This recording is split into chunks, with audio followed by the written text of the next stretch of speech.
I am going to lay out 3 examples of men harassing or being accused of harassment while their status, success, and wealth continuously increase while the victims of said harassment are ignored or not believed. I was going to talk solely about the entertainment industry, but mass media is so much more than that. It incorporates all mediums and what the public bears witness to, conforms to, absorbs, and learns from. I will be discussing Kanye West, Donald Trump, and Justice Kavanaugh. Let's begin with Mr. West. Kanye West's successes and legend status are undeniable. He is an incredibly talented rapper, designer, and overall businessman.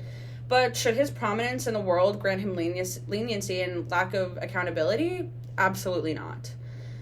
6 years after their marriage, in February of 2021, Kim Kardashian filed for divorce from Kanye. And since then, his status has allowed him to publicly harass her with little consequence and continuously adding to his wealth.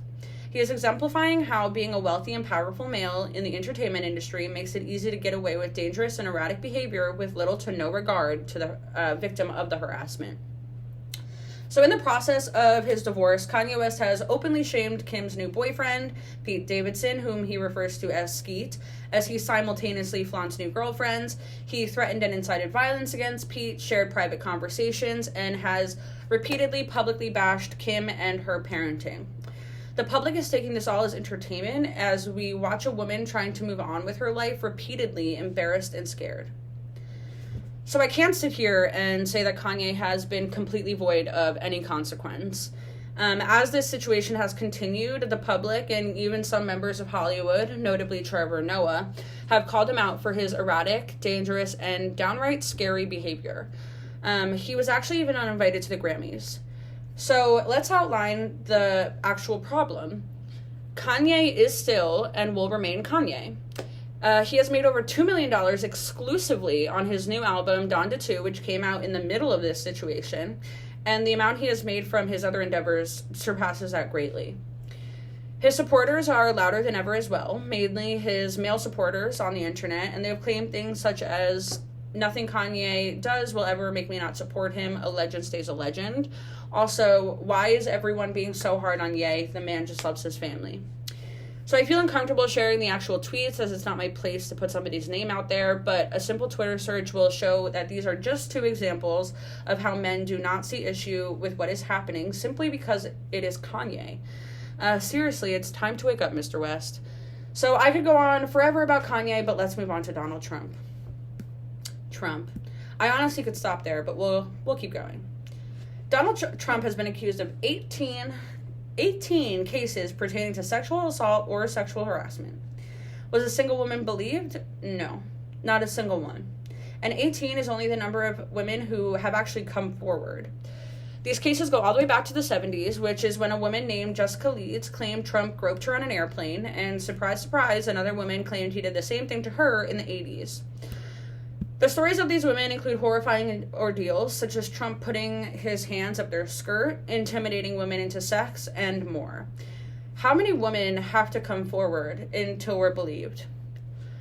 So now, with Kanye, we discussed how his wealth increased and his popularity barely diminished, but we all know Trump has made millions. I'm sure he makes millions before he's done eating his breakfast.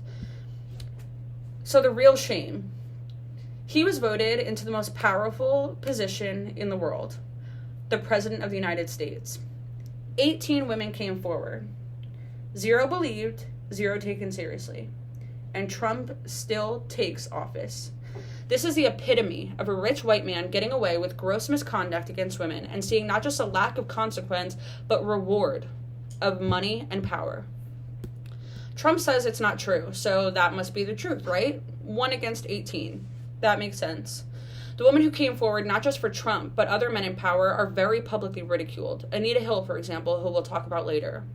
These women should be celebrated for their bravery, for trying to protect our country. But no, they are publicly bashed and threatened.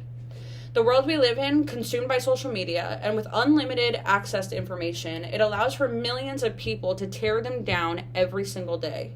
Trump was put in an incredibly powerful position with his face on every newsstand, his face on every channel you turn on the television, showing the young people of America, act this way and you won't be punished. Act this way and you too could be the next president of the United States of America. while telling every woman, if this happens to you, sexual assault or sexual harassment, that is, just shut up about it. So that brings us to our next guy. Justice Kavanaugh, it's your turn. In 2018, Judge, now Justice Kavanaugh, was up for the Supreme Court. Christine Blasey Ford came forward with claims that Kavanaugh sexually assaulted her as a teenager while they were both at a house party held by one of their friends. Also, a woman Kavanaugh went to Yale with, Deborah Ramirez, says he put his, in her face also at a party during their freshman year. I would also like to mention that Trump appointed Kavanaugh. Anyway, the FBI looks into it. Full investigation.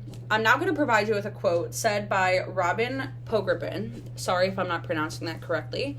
Robin Pogrebin, who is a woman that wrote an essay covering Kavanaugh's past regarding the claims of sexual misconduct. So in an article from the Law Corner of NPR, it states, although Ramirez was made available to the Senate Judiciary Committee and then her lawyers ultimately gave the FBI a list of more than 24 potential witnesses who could add credence to her story, ultimately the Judiciary Committee determined that her allegations were not relevant to the process. 24 women. Again, nothing happens.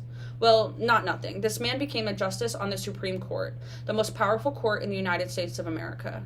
We saw this with Anita Hill, who tried to protect America by giving her experience with now Justice Thomas, and she was treated as a criminal throughout the entirety of the case. Just like his buddy, Kavanaugh's face was everywhere. The allegations of his horrible behavior couldn't be missed.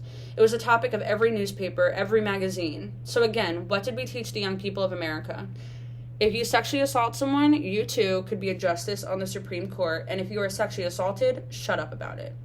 These men are incredibly powerful. They have resources beyond belief.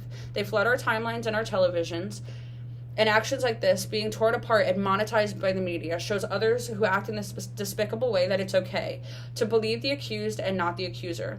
Society has allowed for this to happen, and these men knew it would. In the world we live in today, with millions upon millions staring at their phones, staring at their televisions, it is more important than ever that we start to send the right messages. Women deserve to be heard, to be believed, and to feel safe. Yes, rich men need to be held accountable, and white men need to recognize their privilege. But media, mass media, any medium, any profession, needs to also be held accountable and understand the responsibility that we hold when providing the world with information.